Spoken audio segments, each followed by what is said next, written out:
General Walther Wenck is one of history's most quietly intriguing characters. He's not a readily apparent factor. He's not somebody that I would say is prevalent in World War II history outside of the Battle of Berlin, and that's the only reason I was interested in finding out more about him. Actually, I've been unable to. I was thinking of doing my first serious writing project, do a biography about him, bring him to the world's attention, so to speak, because I've read about him in the Battle of Berlin, the Anthony Beevor Berlin book, chiefly, and he was known as the boy soldier. He was 45, almost 45 by the time the Battle of Berlin happened, and he was tasked in around about the 21st of April to break his 12th Army through to Berlin and launch a counterattack. By the 28th, it was his failure, but Wenck was something like 15 miles from the heart of Berlin. The ammunition, I would have thought, was quite poor. The fuel was running out. The tanks were battered. The men were outnumbered. The Russians had surrounded Berlin, and the bus of 9th Army wasn't able to get anywhere either. And between that and the Steiner and Himmler, that more or less drove Hitler to kill himself. Around the time that happened, Wenck was starting to head west to try and break through to the American lines at the Elbe. And along the way, he seemed to have accumulated a great many civilians. Numbers vary by the time he reached Tangermunde, but it could have been anywhere between 100,000 and 250,000 civilians within his care. So there was almost as many civilians in his perimeter by the 6th of May than there was soldiers. As soon as he heard the news that Hitler was dead, he reinstated the military salute. That's to say that, because after the July 20 plot the year before, Hitler had banned the military salute and had the army basically do the Nazi salute, or the German, the Deutsche Gruß. And so, as a perimeter, General Simpson of the American 9th Army is across the river. There's like a beachhead, and the Russians are shelling and attacking, and the civilians are getting desperate. Wenck is getting desperate, and there was a couple of days of talk. You got to let people over, and eventually Simpson relented, and the wounded and certain others were allowed over. Simpson had his hands tied. On one hand, it was a humanitarian crisis, unprecedented to him anyway, and on the other hand, it's a matter of pleasing the Soviets. I mean, in the Times today, they found a long forgotten piece of paper that said Churchill had to sort of cry and turn the news on the end of the war to please Stalin or something. They banned the Polish from the VE Day March in London to please Stalin. And the Battle of Berlin is one of the great what-ifs of the Second World War, though it's at the very end. American 8th Army, the 9th Army, was only 8 miles away from Berlin. And, if Patton had been allowed to, 3rd Army and the like could have smashed their way to Berlin relatively unopposed compared to the Russians. As it is, civilians are getting desperate within that perimeter, and they start jumping into the water of the Elbe. Many die, and many people dying within the bridgehead. By May the 6th, they're all allowed to come over, and Wenck and some of his men, something like 5 of them, were the last to leave, and the Russians were right on their tail, and they came across largely a bridge that was destroyed, and so, crawl over.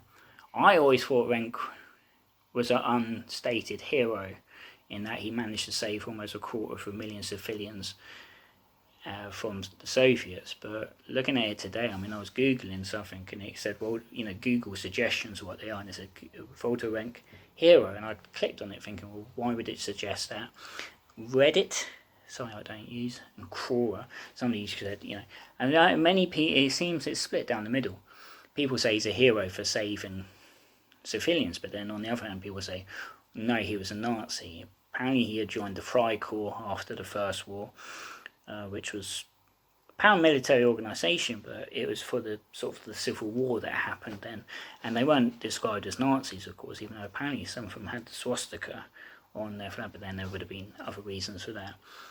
He was on the Eastern Front and probably involved in suppressing the local population. I don't think there's a suggestion from what I've seen that he was involved in the Holocaust, but certainly the war in Russia was fought without any degree of rules. I mean, the Geneva Convention was a myth as far as the Eastern Front was concerned. But then, that is true of the Second World War and any conflict in history.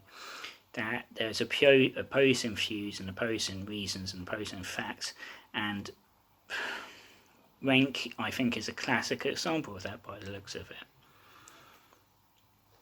The whole German side of World War II is complex as it is, because not everyone was a Nazi party member. Not every Nazi party member was a frothing at the mouth anti-Semite. Some people joined the party so they could advance in the police or certain jobs. Some joined the party because say they lived in an apartment block because their neighbours were saying, well, he's not a Nazi member, he's not a party member, so he's this, that and the other.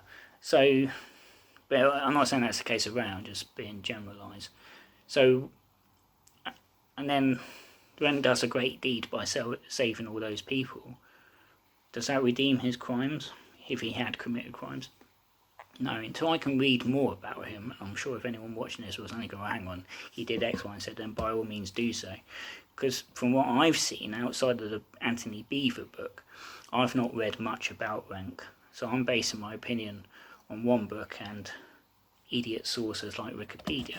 And at university I was told that if you're going to corroborate a fact, you've got to use more than one source. So I'm waiting for that moment. I'm going to look forward to that moment when it comes.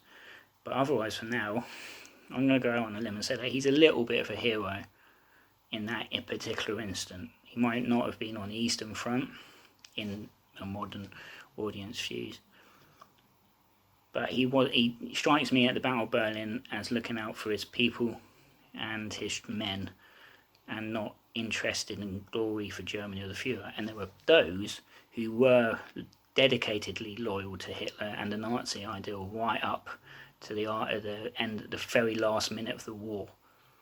I mean, there were people still signing death warrants elsewhere in what was left of the Third Reich. There was still the Gestapo going after people. There was still the SS hanging people for betraying the ideals of Nazi Germany. There were still Jews being massacred and prisoners of war being marched away from fighting. So, Wenck was not as bad as some of them. Not perfect, but again, I rate to educate myself on such things. So that's General Wenck, who 75 years ago today would have been, I think, sat in a drafty tent on the banks of the Elbe at Tangermunde, west of Berlin, being shelled and gunned relentlessly by the Russians, and praying and hoping that the Americans help his people, even if they don't help his men. It's intriguing to think history. History is all about debate, it's all about discussion, it's all about education as well.